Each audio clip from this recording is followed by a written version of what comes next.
Bismillahirrahmanirrahim. Assalamu alaikum. This is lesson from the TOEFL series for the beginners. आज हम prepositions को in depth study करेंगे और hopefully हम तमाम ambiguities को clear कर देंगे. So without further ado, let's start the topic. Now, how to use prepositions? Prepositions are really difficult because almost every definition for a preposition has exceptions. So that makes it difficult. The best way is to picture how they function in a comparison with other prepositions and to study certain common uses and expressions using the various prepositions. Now हम in order to understand the prepositions हम एक picture draw करेंगे और हम picture में हर preposition को दूसरे preposition के reference में समझने की कोशिश करेंगे and that will make our life a lot easier than before. So here's a picture on your screen. Anything that's going through any object is in that case you're supposed to use the preposition through.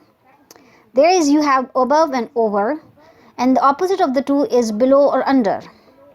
Here you have on, and this is by when something is closely by, is passing by. This is into when you're walking into something, and this is out of. Then comes out, and the opposite of this in, and then something coming inside is to, and outside is from. Into and out of, to and from. So that's how you just have to picture this very clearly. I hope just you take the screenshot of this image so that you can have this clarity for the rest of your life. और हम individual prepositions को go through करेंगे. Now this diagram was initially intended to give you a general idea of how the prepositions really work.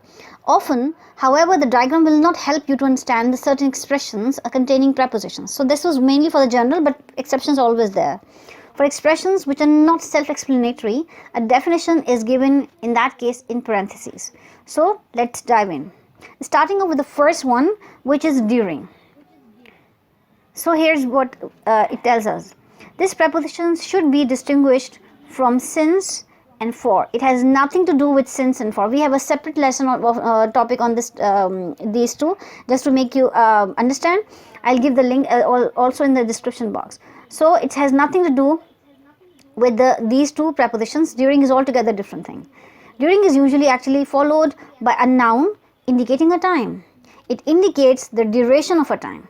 It is meant to indicate the duration of time. So how does it go in the examples? During our vacation, we visited many relatives across the country. So this is the time, the duration was the vacation time. The another one is during the summer, we don't have to study. Again, the span of a time, which is the summer, they didn't study. Thanks for watching this video. If you like, subscribe to my channel and share with your friends and family. Thanks for watching.